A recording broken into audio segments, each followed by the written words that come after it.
നമസ്കാരം സുഹൃത്തുക്കളെ. നഗ്നനായ രാജാവിൻ്റെ നാട്ടിലിരുന്ന് ശ്രീമാൻ നരേന്ദ്രമോദിജി ഓർക്കുമ്പോൾ നഗ്നനായ രാജാവ് വേറെ ആരുമല്ല, ശ്രീമാൻ ട്രംപ് തന്നെയാണ്. രാജാവിൻ്റെ ചെങ്കോലും കിരീടവും പിന്നെ ഉടുതുണി വരെ അഴിഞ്ഞു തുടങ്ങി. കാരണം മഹാഭൂരിപക്ഷത്തോടെയാണ് ട്രംപ് അധികാരത്തിൽ കയറിയിരുന്നത്. ബഹുഭൂരിപക്ഷം ആളുകളും മിഡിൽ ക്ലാസ്, അതായത് ജോലിയെടുക്കുന്നവരുടെ വോട്ടാണ് ഏറ്റവും കൂടുതൽ കിട്ടിയിരുന്നത്. മധ്യവർഗം അധികാരത്തിൽ കയറ്റി. ആദ്യം 50 ദിവസം തികഞ്ഞിരിക്കുകയാണ്. 50 ദിവസം കൊണ്ട് തന്നെ മധ്യവർഗത്തിൻ്റെ നടുവൊടിച്ചു കൊടുത്തു രാജാവ്. അമേരിക്കയിലെ ഏതൊരു ഇന്ത്യൻ കുടുംബവും ഭീതിയിലാണ്. കാരണം തുടർച്ചയായിട്ടുള്ള പിരിച്ചുവിടലാണ് ഗവൺമെൻറ് ഏജൻസികൾ. അദ്ദേഹം പറയുന്നത് ഗവൺമെൻറ് ഏജൻസികൾ എഫിഷ്യൻ്റ് അല്ല, കോടിക്കണക്കിന് ലക്ഷക്കണക്കിന് ഡോളറിൻ്റെ നഷ്ടമാണ് ഓരോ പൊതുമേഖലാ സ്ഥാപനങ്ങൾ നടത്തുന്നത്. പിരിച്ചുവിടലാണ്. 1000, 2000, 3000 ഒക്കെ സാധാരണക്കാരാണ് പിരിഞ്ഞു പോകുന്നത്. അതായത് എന്ന് പറയുന്നത് വാർഷിക വരുമാനം എന്ന് പറയുന്നത് 40,000 അല്ലെങ്കിൽ 50,000 ഡോളർ വരുമാനം ഉള്ള കുടുംബങ്ങൾ, സാധാരണ കുടുംബങ്ങളെല്ലാം പറഞ്ഞു വിട്ടിരിക്കുകയാണ്. ഇവിടുത്തെ ഇന്ത്യൻ കുടുംബങ്ങൾ എന്ന് പറയുന്നത് ഏകദേശം 1-2 എല്ലാ കുടുംബങ്ങളും ഒരുപക്ഷെ സർക്കാർ മേഖലയുമായി ബന്ധപ്പെട്ട ജോലി എടുക്കുന്നവരാണ് കൂടുതലും. USPS, ഇവിടുത്തെ പോസ്റ്റൽ സർവീസ്, ഒരുപാട് ഇന്ത്യൻ കുടുംബങ്ങൾ, മലയാളികൾക്ക് ജോലി ചെയ്യുന്ന സർവീസാണ്. അടുത്ത ടാർഗറ്റ് അവിടെയാണ്. പിരിച്ചുവിടൽ ഉടനെ ആരംഭിക്കും. അപ്പോൾ അതുകൊണ്ട് തന്നെ രാജാവ് പണി തുടങ്ങിയിരിക്കുകയാണ്.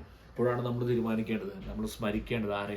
ശ്രീമാൻ നരേന്ദ്രമോദിജിയെ സ്മരിക്കേണ്ടതായിട്ടുണ്ട്. കാരണം 3-2 ഭൂരിപക്ഷം കിട്ടിക്കഴിഞ്ഞാൽ എന്തും ചെയ്യാമെന്നുള്ള ഒരു അഹങ്കാരം ഒരുപക്ഷെ ആർക്കും വരും. കാരണം അത് വലിയൊരു മാൻഡേറ്റ് ആണ്. കാരണം ജനസംഖ്യയുടെ 3-2 എന്നെ അംഗീകരിച്ചു, എനിക്ക് എന്തും ചെയ്യാം എന്നുള്ള ലൈസൻസ് 2014 ആർക്ക് കിട്ടി? ശ്രീമാൻ മോഡിക്ക് കിട്ടി. അദ്ദേഹം വല്ലതും ചെയ്തോ? ആർക്കെതിരെ? ഒന്നും ചെയ്തില്ല. ആർക്കുമെതിരെ? ന്യൂനപക്ഷങ്ങൾക്ക് ഏറ്റവും സേഫായി ജീവിക്കാൻ പറ്റിയ ഒരേ രാജ്യം ഇന്ത്യ മാത്രമാണ്. ഇന്ത്യയിൽ ഇരുന്ന് ഏറ്റവും കൂടുതൽ പഴി കേട്ട അല്ലെങ്കിൽ വിമർശനം കേട്ട ഏറ്റവും പ്രധാനമന്ത്രി ആരാണ്? ശ്രീമാൻ മോഡിയാണ്. നമ്മുടെ നാട്ടിലൊക്കെ കേരളത്തിലെ ഏതൊരു ന്യൂസ് ചാനലിൻ്റെ അടിയിലെടുത്തു കഴിഞ്ഞാൽ രാവിലെ മുതലേ തുടങ്ങും. ഇതൊക്കെ റോബോട്ടിക്, അതെല്ലാം എന്ന് പറയുന്നത് ബോട്ട് വെച്ച് എഴുതി പിടിപ്പിക്കുകയാണ്. അദ്ദേഹത്തെ വിളിക്കാതെ തെറികളില്ല. ഈ വിളിക്കുന്നവർക്ക് ഇതൊക്കെ ഇരുന്ന് സംസാരിക്കുന്നതൊക്കെ ഒരു പക്ഷേ ഗൾഫിലെ പല രാജ്യങ്ങളിൽ ഇരുന്നായിരിക്കും സംസാരിക്കുന്നത്. അവർക്ക് അവിടുത്തെ അമീറിനെയോ അല്ലെങ്കിൽ രാജാവിനെ വിമർശിക്കാൻ പറ്റുമോ? വിമർശിച്ചാൽ അവൻ്റെ ആ സ്പോട്ടിലൊന്നും തന്നെ പൊക്കിക്കൊണ്ടു പോകും. ഏറ്റവും കൂടുതൽ ന്യൂനപക്ഷം സേഫായ രാജ്യം ഇന്ത്യയാണ്. അദ്ദേഹത്തിന് എന്തും ചെയ്യാമായിരുന്നു അല്ലേ? അദ്ദേഹത്തെ എങ്ങനെയാണ് പോർട്രേ ചെയ്തിരിക്കുന്ന ഇന്ത്യക്കാരല്ലേ? 2001 ഗോത്ര കലാപം അദ്ദേഹം ആസൂത്രണം ചെയ്തു. ന്യൂനപക്ഷങ്ങൾക്കെതിരായി മോഡി വന്നു കഴിഞ്ഞാൽ ന്യൂനപക്ഷങ്ങൾ ഇന്ത്യ വിട്ട് ഓടണം എന്നൊക്കെയായിരുന്നു നാട്ടിലെ അച്ഛന്മാരും ഉസ്താദുമാരും ഒക്കെ പറഞ്ഞു വരുത്തിയിരുന്നത്. കാരണം എന്തുകൊണ്ട്? ഉസ്താദുമാരുടെയും അച്ഛന്മാരുടെയൊക്കെ വരുമാനം നിലയ്ക്കുമെന്നുള്ള പേടിയായിരുന്നു അവർക്ക്. കാരണം ഫോറിൻ ഫണ്ടുകൾ, ഒരുപാട് വിദേശ ഫണ്ടുകൾ അമേരിക്കയിൽ നിന്നും അതോടൊപ്പം തന്നെ UAE പോലുള്ള മിഡിൽ ഈസ്റ്റിൽ നിന്ന് വരുന്ന ഫണ്ടുകൾ ട്രാക്ക് ചെയ്യുന്നവർക്ക് അറിയാമായിരുന്നു. കാരണം കോൺഗ്രസ് ഭരണകാലത്ത് ഈ പറഞ്ഞ ഫണ്ടുകൾക്കൊക്കെ ഒരു കുറവുണ്ടായിരുന്നില്ല. ആവശ്യം പോലെ അനുസരിച്ച് ഫണ്ടുകൾ വന്നു ഇന്ത്യയിലേക്ക്. ഉസ്താദുമാരും അച്ഛന്മാരൊക്കെ അങ്ങനെ തഴച്ച് കൊഴുത്തങ്ങ് വീർത്തുപോയി അവർ. അപ്പോൾ അതുകൊണ്ടല്ല, അവരെ വീർപ്പ് മുട്ടലായിരുന്നു ആ രോഷപ്രകടനമായി പുറത്തു വന്ന് ജനങ്ങളെ പറഞ്ഞു പിടിപ്പിച്ചു. ഇന്നും അച്ഛന്മാർ പറയുന്നുണ്ട് മണിപ്പൂര് പള്ളികൾ ആക്രമിച്ചു, പള്ളികൾ കൊള്ളയടിച്ചു, ക്രിസ്ത്യാനികളെ ബന്ദികളാക്കി എന്നൊക്കെ പറഞ്ഞു. ഇവിടെ എന്തായി? രാജാവും കൂട്ടരും കൂടി തൊട്ടതെല്ലാം നശിപ്പിക്കുകയാണ്. രാജാവിൻ്റെ കൂട്ടാളി എന്ന് പറയുന്ന മന്ത്രി എന്ന് പറയുന്നത് ഇലോൺ മസ്ക് ആണ്. അദ്ദേഹം തൊട്ടതെല്ലാം നശിപ്പിച്ചിരിക്കുന്നു. ടെസ്ല എന്ന് പറഞ്ഞ അദ്ദേഹത്തിൻ്റെ കമ്പനി തകർന്നടിഞ്ഞു പോയിരിക്കുകയാണ്. ഏകദേശം 50% ഷെയറാണ് ഒരു മാസം കൊണ്ട് തകർന്നടിഞ്ഞു പോയിരിക്കുന്നത്. അദ്ദേഹത്തിൻ്റെ സ്പേസ് എക്സ് എന്ന് പറയുന്ന അദ്ദേഹത്തിൻ്റെ rocket launching SpaceX programme ദിവസം ചെല്ലുന്നവരും പൊട്ടി പോയിക്കൊണ്ടിരിക്കുകയാണ് സുഹൃത്തുക്കളെ.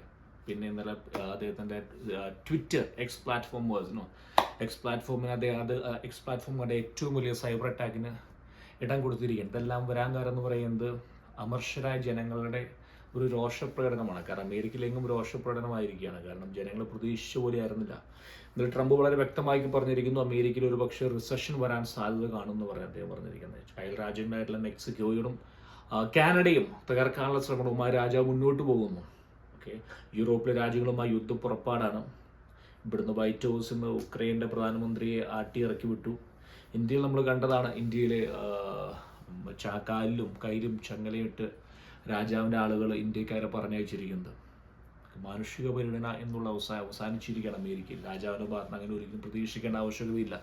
നമ്മൾ മനസ്സിലാക്കേണ്ട സംഭവം എന്ന് പറയുന്ന ഒരു കാര്യം ജനങ്ങൾ മനസ്സിലാക്കണം. അതായത് 3-2 ഭൂരിപക്ഷം കിട്ടിക്കഴിഞ്ഞാൽ, രാജ്യസഭയിലും ലോക്സഭയിലും ഭൂരിപക്ഷം കിട്ടിക്കഴിഞ്ഞാൽ ഒരു ഗവൺമെൻറ് എന്ത് വേണമെങ്കിലും ചെയ്യാൻ സാധിക്കും. ഒരു പക്ഷെ നമ്മൾ പറയുമായിരിക്കും ഇത് എൻ്റെ അവകാശമാണ്. ഒരു അവകാശവും ഇല്ല ഒരു രാജ്യത്ത്. നമുക്ക് ഭരണഘടന എപ്പോൾ വേണമെങ്കിലും തിരുത്തി എഴുതാൻ സാധിക്കും.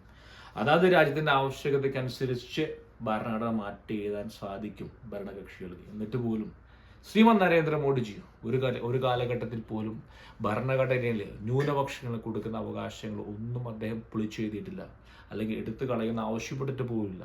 ഒരു കലാപാഹ്വാൻ നടത്തിയിട്ട് പോലുമില്ല. അദ്ദേഹം ഈദുൽ ഫിത്തറിന് പോകുന്നു, ക്രിസ്മസിന് പോകുന്നു, ദീപാവലിക്ക് പോകുന്നു. പിന്നെ എന്തുകൊണ്ട് ഇവിടെ എന്താ പ്രശ്നം എന്താണുള്ളത് ആർക്കും അറിയില്ല. 11-12 വർഷങ്ങൾക്ക് ശേഷം ന്യൂനപക്ഷങ്ങൾക്ക് ഇന്ത്യയിൽ യാതൊരു കുഴപ്പമില്ല. ഇപ്പം കോൺഗ്രസിൻ്റെ കാലഘട്ടത്തിലാണ് ഏറ്റവും കൂടുതൽ പള്ളികൾ ആക്രമിക്കപ്പെട്ടിരിക്കുന്നത്. ഒറീസയിലും മറ്റും, സ്ഥലം എനിക്ക് വ്യക്തമായി ഓർമ്മയില്ല, ഒരു പാസ്റ്ററിനെയൊക്കെ കൊന്നൊക്കെ ഇപ്പോഴേക്കും ഓർമ്മയുണ്ട്. എന്നിട്ട് പോലും അച്ഛന്മാർ തീർച്ചയായിട്ടും എഗെയിൻസ്റ്റാണ്. മണിപ്പൂർ എന്നുള്ള വിഷയമാണ് ഇപ്പോൾ എടുത്തിരിക്കുന്നത്. മണിപ്പൂർ എന്ന് പറയുന്നത് വംശീയ വിദ്വേഷമാണ്. അമേരിക്കയുടെ ഒരു പ്രധാനപ്പെട്ട കൈയിന് പുറകിലുണ്ട്. അമേരിക്കയിൽ മണിപ്പൂരുമായി ബന്ധപ്പെട്ട ഏരിയയിൽ നോർത്ത് ഈസ്റ്റിൽ ഒരു ബേസ് വേണം, അവരാണത് വിത്തിട്ടിരിക്കുന്നത്. അത് നമ്മുടെ ഇന്ത്യയുടെ കയ്യിൽ നിന്ന് വിട്ടു പോയിരിക്കുകയാണ്. തിരിച്ചു പിടിക്കാൻ ശ്രമിക്കുന്നു. ഇപ്പോൾ ട്രംപുമായി ബന്ധപ്പെട്ട വിഷയത്തിൽ അവർ സംസാരിക്കുന്നു. പക്ഷേ രാജാവ് നഗ്നനാണ്. ഇന്ത്യയിലെ രാജാവ് നഗ്നനല്ല. ഇന്ത്യയിലെ രാജാവ് കെയറിംഗ് ആയ വ്യക്തിയാണ്. അദ്ദേഹത്തിന് ജനങ്ങളെക്കുറിച്ച് തീർച്ചയായിട്ടും ബോധവാനാണ്. അതിൻ്റെ പരിശ്രമ ഫലമാണ് ഇന്ന് ന്യൂനപക്ഷങ്ങൾക്ക് സേഫായിട്ട് ജീവിക്കാൻ പറ്റിയ ഇടം. ഇന്നലെ അമേരിക്കയിൽ പാലസ്തീനിയൻ സപ്പോർട്ടർ, കൊളംബിയ യൂണിവേഴ്സിറ്റിയിലെ ഒരു പയ്യനാണ്, മാലിക്നോ മറ്റുമാണ് പേര്. അവനിവിടെ സ്ഥിരതാമസക്കാരനാണ്, ഗ്രീൻ കാർഡ് ഉണ്ട്. ട്രംപ് പിടിച്ച് പുറത്താക്കി. കാരണം എന്തുകൊണ്ടാണ്? ഇൻസ്റ്റിഗേറ്റ് പാലസ്തീൻ പ്രൊട്ടസ്റ്റ് എന്ന് പറയുന്നത്, അതായത് പാലസ്തീൻ എന്ന് പറയുന്ന രാജ്യത്തിന് വേണ്ടി അവിടെ കിടന്ന് ആഹ്വാനം ചെയ്യുന്ന, അതിനുവേണ്ടി സമരം ചെയ്താൽ പിടിച്ച് പുറത്താക്കലാണ്. ഇന്ത്യയിൽ എന്തുണ്ട്? ഇന്ത്യയിൽ നമ്മുടെ നാട്ടിൽ കൊച്ചു കേരളത്തിൽ പോലും ആർക്കും പാലസ്തീൻ പതാക വെച്ചിട്ടുള്ള ഒരുപാട് പോസ്റ്ററുകളും ബാനറുകൾക്ക് ആർക്കും എന്തും ചെയ്യാം. ഒരു ബാനും ഇല്ല. അമേരിക്കയിൽ എങ്ങനെയല്ല ഇനി വരാൻ പോകുന്നത്. ഒരു തരത്തിലുള്ള അമേരിക്കയിൽ വേറൊരു രാജ്യത്തിന് വേണ്ടി പ്രൊട്ടസ്റ്റ് എടുത്ത് ഇങ്ങനെ പിടിച്ച് പുറത്താക്കുന്ന രാജാവിനെ കൂട്ടിലും വരും ദിവസങ്ങളിൽ കൂടുതൽ വിവരങ്ങൾ അറിയാൻ സാധിക്കുന്നതായിരിക്കും. ജനങ്ങളെ ഞാൻ വേറെ ഒന്നുമല്ല പറയാൻ ആഗ്രഹിക്കുന്നത്, ഇരുന്ന് ചിന്തിക്കുക. അതായത് മാധ്യമങ്ങൾ, അതായത് ഈ പറയുന്ന പ്രിന്റ് മീഡിയ കേരളത്തിലെ, അതായത് ഈ പറയുന്ന അജണ്ട വെച്ച് മാത്രം സംസാരിക്കുന്ന പ്രിന്റ് മീഡിയയിലെയും ഡിജിറ്റൽ മീഡിയയും കേൾക്കാതെ നിങ്ങൾ മനസ്സ് തുറന്ന് കാണുക ഇന്ത്യയിൽ നടക്കുന്ന മാറ്റങ്ങളെ പറ്റി. ഒരുപക്ഷെ കേരളത്തിൽ ഈ മാറ്റങ്ങൾ കാണാൻ സാധിച്ചു എന്ന് നിങ്ങൾക്ക് ഒരുപക്ഷെ സാധിക്കില്ല. നിങ്ങൾ വെളിയിലേക്ക് പോകണം.